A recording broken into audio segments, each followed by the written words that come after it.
Well, a massive blizzard is battering the Northeast, dropping up to 3 feet of snow, whipping up hurricane-force gusts of wind. Connecticut, Rhode Island, New York, New Hampshire, and Massachusetts have all declared states of emergency tonight, and at least 500,000 homes and businesses now without power.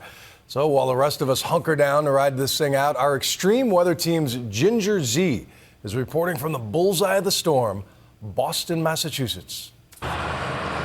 Snowed in, shut down, and nor'eastered. More than 40 million Americans are being forced to spend their weekend indoors, thanks to this, a nor'easter that will likely make weather history. The brunt of this beast is hitting right now, snow falling at amazing rates, 1 to even 4.5 inches per hour. Winds gusting from 50 to even 70 miles per hour.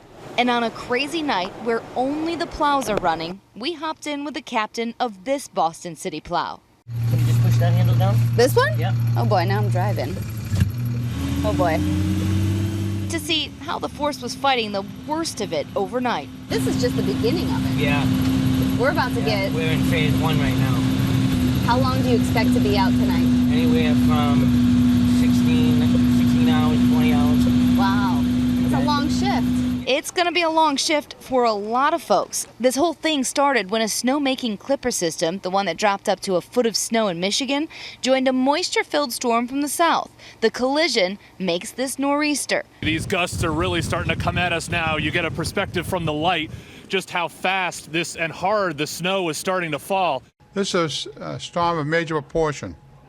Stay off the roads. Stay home. I think everybody's in a panic. Everybody's getting ready. We don't know what to expect. Well, we do know what to expect. 1 to 2 feet of snow for some of the biggest cities, and in some places, even more. Then there's the wind and the storm surge. Major issues. Yeah, it's ridiculous. I mean, we were just standing there and we were getting blown all over the place, and the wind's just crazy right now. WABC reporter Tim Fleischer is gauging the storm surge in Stamford. And I can tell you I'm standing alongside one very, very angry Long Island Sound. Take a look out here. You can see the waves already whipping up in the early stages of this blizzard. Even before the bulk of the storm hit, the roads were terrible. A section of I-95 in Connecticut was shut down, and even plows crashed. This one flipped in Virginia. What do you got there? Salt. Back in Boston, getting off the roads and back home was vital. We need to be prepared, you know. We never know what's happened. Yeah. So I hope everything's fine. My only concern is about the power. Yeah. Because no power, no heat, you know. More prepared. That's how millions spent their Friday. The preps have begun. All that salt pouring into the trucks. They're getting ready here. We've got a little while before the heaviest snow starts, but they're going to be using these tons and tons of salt. And snow quickly added up. So the snow is really coming down here. You can hardly see the buildings of Boston, and it's just before 3 o'clock. Come down only about an inch or so on the ground. Very good packing, fun playing snow, but only for so long.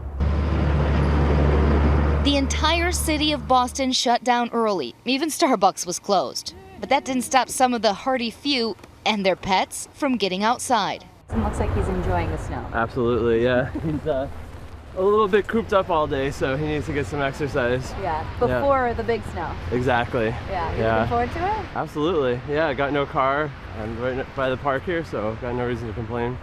I just heard that we might get a foot or two, so it sounds like the blizzard of '78, which I grew up hearing my parents talk about, and so maybe our turn now for a similar storm. At the airports, more than 4,700 flights canceled through Sunday. In Boston, Logan Airport was a ghost town. JetBlue tweeted out this picture of their last 3 jets leaving before the storm. But in New York, the real worry is that areas devastated by Hurricane Sandy this past fall are being hit again. ABC's Ron Claiborne spent the day in the Rockaways in Queens, which practically washed away in Sandy. How many storms of the century can you have in 6 months? Yeah. We're just, it's a little nervous. Sheila Smith finally moved back home just before New Year's, but still can only live on the 2nd floor of this house. Does it feel like you're getting kind of beat up here? We're always getting beat up here. It's just, I'm a little nervous with the waves and the storm coming through, but I'm upstairs and hopefully this time it will not hit any of the houses here. Are you prepared this time? How as prepared as you can be? I'm as prepared as I can be. Another fear tonight is that the power will go out again.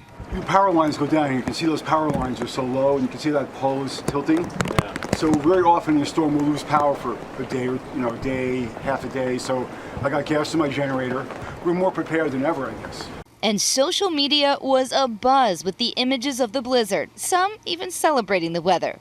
But for much of the East Coast, there is little to celebrate. Visibility will be near zero. If you don't currently have a reason to be on the road, if you're not an emergency personnel that's required to report to work somewhere, stay home. Tonight, the plows will try to keep up. Does this truck have a name? Well, it has a number. Oh. You don't have a name for it? Ginger. Oh, it's named Ginger. That's so nice. He's definitely on the extreme team now. As the newly formed Extreme Team and everyone else prepares to wake up making snow-filled history. For Nightline, I'm Ginger Z in Boston, Massachusetts.